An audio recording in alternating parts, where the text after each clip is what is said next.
what the deal is, man, is that every time we say man, you know, man, we get like 17 and a half cents. That's our royalty, man. You know, so like we try to get as many men as there mans as we can. Is that right, man? That's right, man. 17 and a half cents, huh? I forgot what I was supposed to say there for a minute. The Money Issue, a Sunday morning guide to retirement. Here again is Jane Pauley. This may be our retirement issue, but it's fair to say our next subjects will never retire from being funny. The legendary Cheech and Chong are in conversation with Tracy Smith. What kind of joint is this, man? Oh, it's a heavy-duty joint, man. Oh, it looks like a toothpick, man. No, it's not a toothpick, man. No, hey, it is a toothpick, man. Oh, man, it's just... It is a toothpick. Say the names Cheech and Chong, and this is probably how you'd picture them. Hijo de la... Is that a joint, man? Two friendly stoner guys getting sky high in a Chevy lowrider. Quarter-pounder, man. Richard Anthony, Cheech Marin, and Thomas Chong made their names and their fortunes playing laid-back potheads. Am I driving okay? I think we're parked, man. But the men behind those characters were show business trailblazers who took every chance and grabbed every opportunity. Whoa, what's that? She's hitchhiking. Hey, watch out, coming over! Geronimo! Sure, they cultivated a party image, Hey, you ain't a chick! Yeah, I know, but listen, that's the only way I can get anybody to stop, man. but on tour they'd often spend their downtime working out. Now, on a bit more of a serious note, we were trying to determine how you'd describe your brand of humor. How would you describe it? Funny. It does seem like, in a way, you two have been underestimated. Do you think that's fair to say? Oh, all the time, yeah. Well, yeah. we went against the protocol of movie making. For instance, they often wrote, directed, and starred in their own projects. And that model was a moneymaker. Their first movie, 1978's Up in Smoke, cost around $1 million to make and took in more than $40 million at the box office.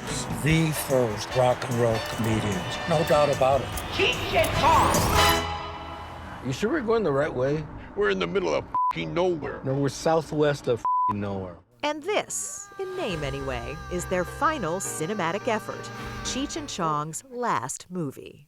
The documentary, which opens next week in theaters only, takes them from their early days in a Canada improv group. Cheech came out of college and he had, he was a singer. He used to sing like Johnny Mathis. And he had short hair and he'd meditate, Everybody be smoking dope and we'd go, is he a narc? They thought it was an art for the longest time. Yeah. By the early 1970s, they'd become comedy superstars. How many people here smoke grass? At one time, they were so big that Bruce Springsteen opened for them. So what are your hopes for this movie? Oh, the investors make their money back. Yeah. That's what I hope. And if they don't, it's cool because we got another idea that more money. Cheech and Chong's other last movie. What are you working on? I am working on a little old carving of mine. In between projects, Tommy Chong does wood carvings in the garage of his home in one of the tonier sections of Los Angeles. It's a skill he says he honed 20 years ago while serving a 9-month prison sentence for selling drug paraphernalia. And some of these may or may not wind up as parts of a bong. But this is for treasure seekers. Tommy Chong will turn 87 next month. What's your advice for dealing with aging? Aging? Enjoy it. Even the aches and pains and all that? You got a choice. Aches and pains means that stop doing whatever you're doing that gives you aches and pains. When you look at where you started and where you are today, what do you think? There's a God and he really likes me. The other half of the duo is counting his blessings as well. New York has the Met, Paris has the Louvre, and Riverside, California has the Cheech. The museum houses a jaw-dropping collection of Latin American art, and most of it is his. Now this is, not all of your collection is displayed here. No, this is one of the rotations. I gave to the museum about 550 pieces. Wow. And that should do him for a little while. Thank you. Here's something else you might not know about Cheech Marin. He won the first ever Celebrity Jeopardy, beating out Anderson Cooper. But there is some truth to his movie image. What's your relationship with weed now? Very friendly, you know?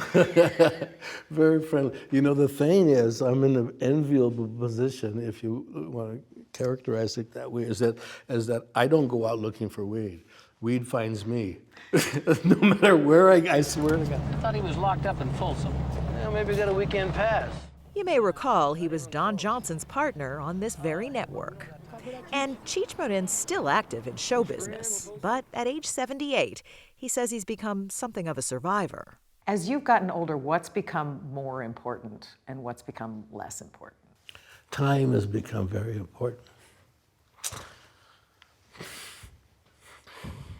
You see all your contemporaries dropping off, you know, and every day, you know, I read the obituaries, and it's like my age group, you know, so you know, that's important to me, to make the most out of the time that comes up.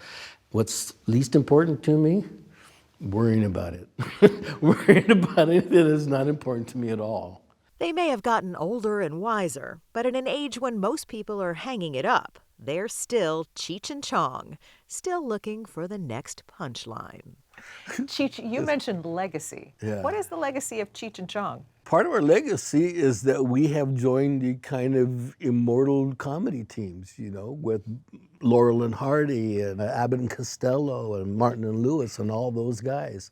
We are part of that legacy. The Smothers Brothers. The Smothers Brothers, yeah. And we're proud to be in that, you know, because that's who we grew up with, you know, and that's who became our contemporaries. And now we're the people that other people grew up with, you know. So there's a certain pride in that. And we're the old farts that just won't go away. Yeah.